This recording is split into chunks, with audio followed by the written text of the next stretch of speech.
What advice do you have for young people? I guess, and I do speak to a lot of young people. Columbia, yeah.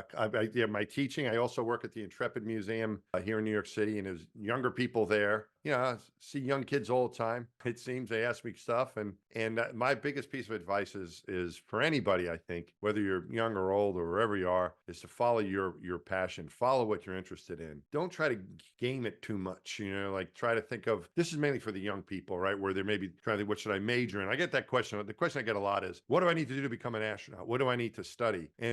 Or you might think about it any, what do I need to study to become this or that?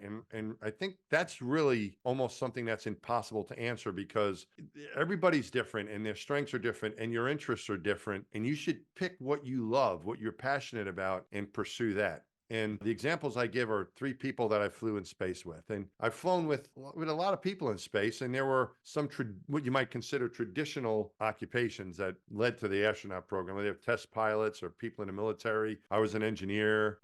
We had, aerospace engineers and astrophysicists. But also I flew in space with a geologist, Drew Feustel, who just loved rocks. He wasn't even a planetary geologist, like studying the moon and everything. He knew about Earth. He ended up working in an oil field because he really loved rocks and exploring and looking down in the going through the Earth and finding out what was underneath the surface and so on. And that led him to being an astronaut because it's a science, and he was very hands-on with what he was doing with his occupation, and that was a qualifying field, and he became a great astronaut. I also flew in space with an oceanographer, Megan MacArthur, who actually started her education as an aerospace engineer because she wanted to be an astronaut. And then she learned how to scuba dive and fell in love with the ocean and changed her major in grad school to oceanography. And that's a science that is very well respected, and the skills she had very much translated to being an astronaut. And so that led her to being an astronaut. And the third example I can give is a guy I flew with named Rick Linehan, who's a veterinarian. He just loved animals as a kid, but he also wanted to be an astronaut. And he really loved dolphins. He wanted to work with dolphins. And he was working with dolphins. And the story that he tells is that